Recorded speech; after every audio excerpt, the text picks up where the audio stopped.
Hello student, good evening. मैं doctor Surendra Kumar. आज मैं आप लोगों को गांधी का अहिंसा टॉपिक पर चर्चा करेंगे।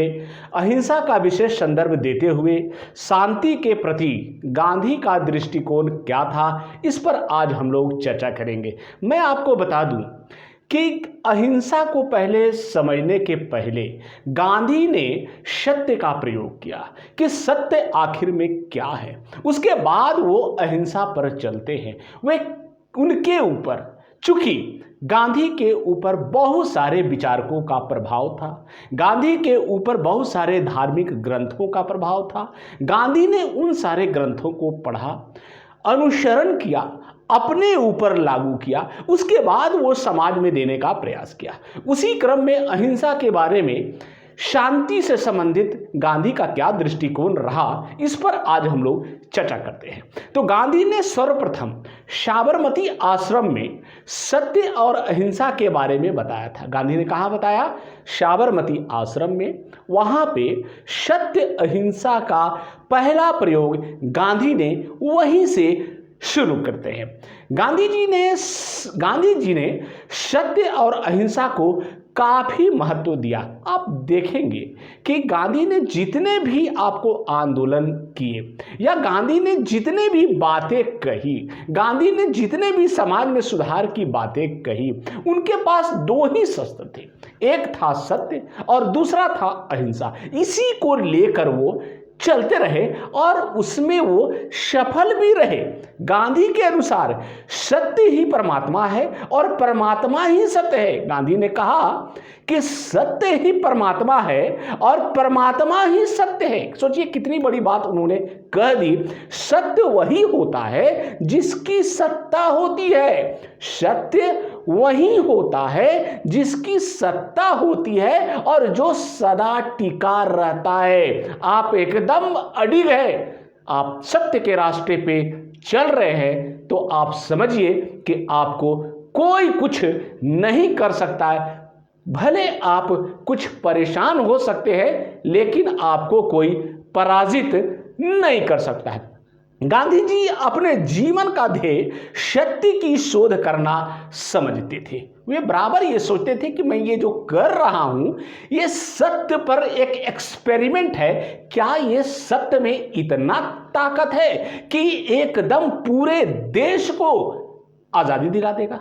और आज वही हुआ कि आज हम आजाद हैं। तो गांधी का उसमें बहुत बड़ा योगदान रहा। जितने भी उन्होंने आंदोलन किया, एकदम उसमें इसका प्रयोग, कभी कभी अनशन पर बैठ जाते थे, कभी कभी इस तरह से वो बातें करते थे कि अंग्रेजों को झुकना ही पड़ता था। इसी कारण उन्होंने अपनी आत्मकथा का नाम मेरे सत्य के साथ प्रयोग, उन्होंने जो लिखा सत्य की शोध करना, इसी कारण उन्होंने अपनी आत्मकथा का नाम मेरे सत्य के साथ प्रयोग रख दिया। ठीक है। गांधी जी के अनुसार सत्य का संपूर्ण दर्शन अहिंसा के पालन के बाद ही हो सकता है। गांधी जी के अनुसार सत्य का संपूर्ण दर्शन अहिंसा के पालन के बाद ही हो सकता है। ठीक है। अहिंसा का अर्थ हिंसा या हत्या नहीं करना है। अहिंसा का अर्थ हिंसा या हत्या नहीं करना है। हिंसा का अर्थ किसी भी जीव को स्वार्थवश या दुख देने की इच्छा से कष्ट पहुंचाना है या मारना है। ठीक है। इस प्रकार हिंसा के मूल में स्वार्थ, क्रोध या विद्वेष की भावना है। इसके विपरीत अहिंसा के उपासक को इन सभी पर विजय प्राप्त करते हुए प्राणी मात्र के प्रति अपने घोरतम शत्रु के प्रति भी अगाध प्रेम और मैत्री की भावना रखनी चाहिए। गांधी जी कहते हैं कि अगर आपका कोई दुश्मन भी है, बहुत बड़ा दुश्मन है, तो उसके साथ भी आप प्रेम करो, मैत्री के साथ रहो। देखो एक दिन उसका भी विचार बदल जाएगा और तुम्हारे प्रति उसका अच्छा विचार आने लगेगा। लेकिन एकदम अडिग रहोगे तब इसी को अहिंसा कहते हैं। अहिंसा को दो पक्ष है, अहिंसा के दो पक्ष है।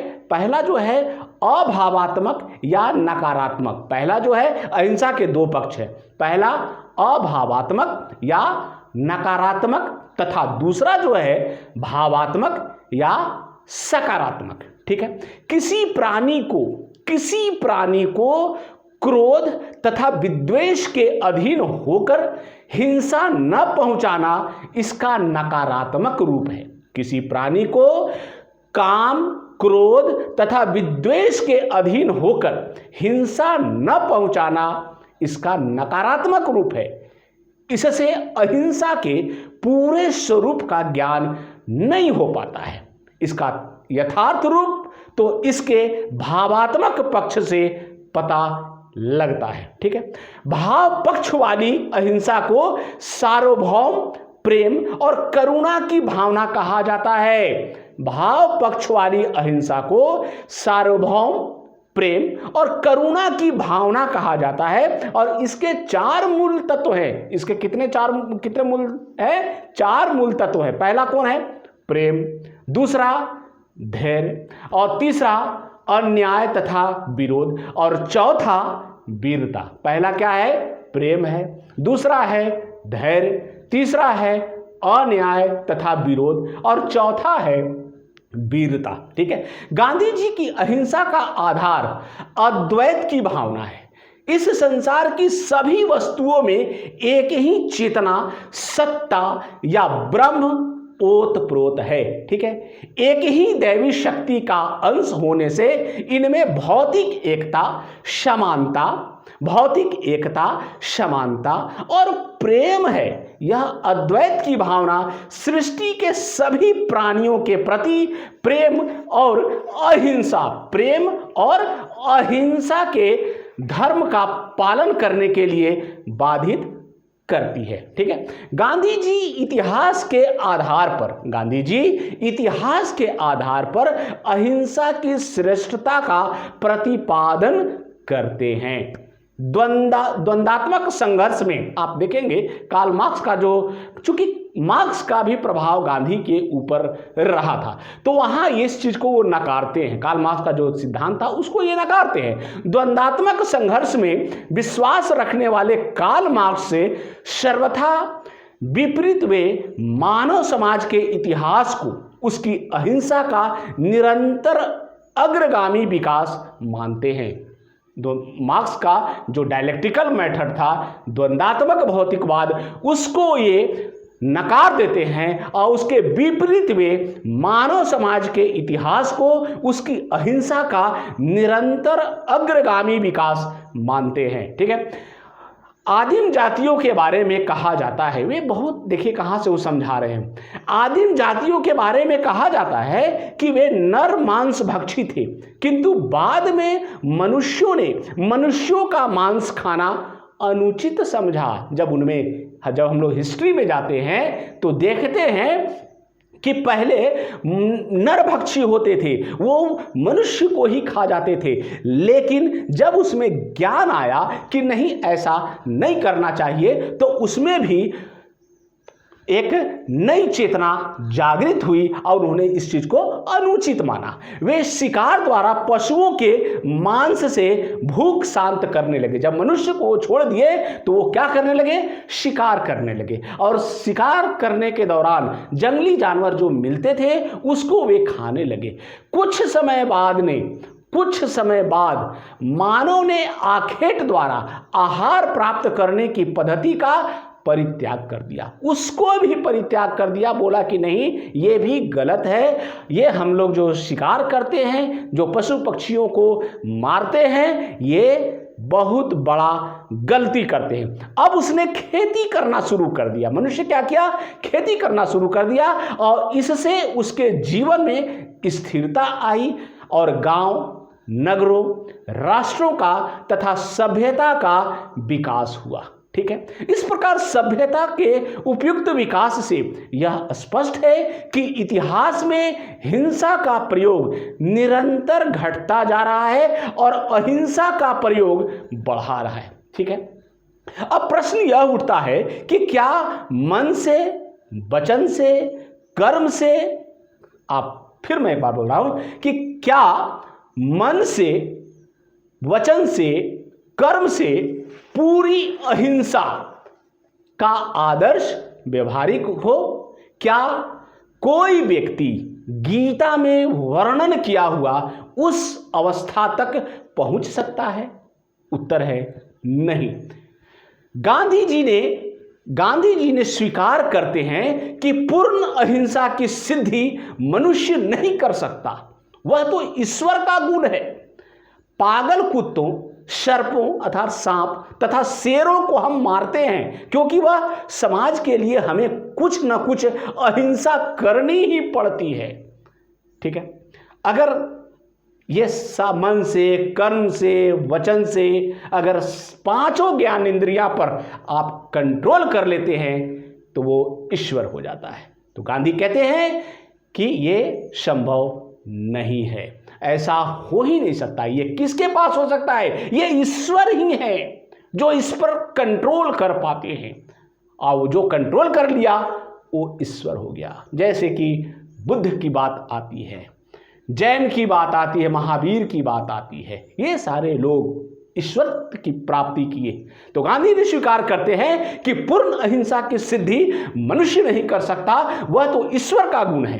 पागल कुत्तों, सर्पों तथा शेरों को हम मारते हैं क्योंकि वह समाज के लिए हमें कुछ ना कुछ अहिंसा करनी ही पड़ती है।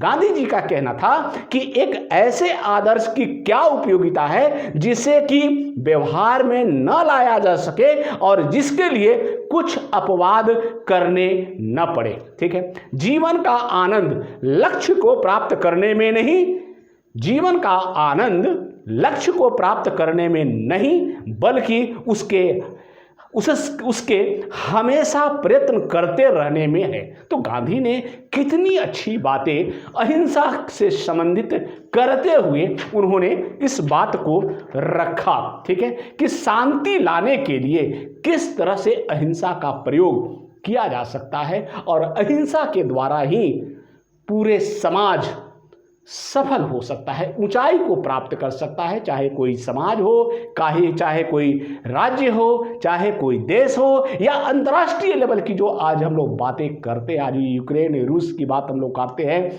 ये सारा कैसे खत्म होगा? एक न एक दिन समझौता तो करनी ही होगी। इसलिए गांधी के बताए हुए अहिंसावादी सिद्धांतों पर अगर चला जाए तो शांति आ सकती है। तो आज मैंने आपको गांधी के बारे में बहुत अच्छी बातें बताई हैं अहिंसा से संबंधित, और ऐसे भी मनुष्य को इसका पालन करना चाहिए। और जैसा कि गीता में भी लिखा है, मनसा कर्मणा और वाचा से अगर शुद्ध रहना है तो अहिंसा का प्रयोग करना ही होगा। थैंक यू, धन्यवाद।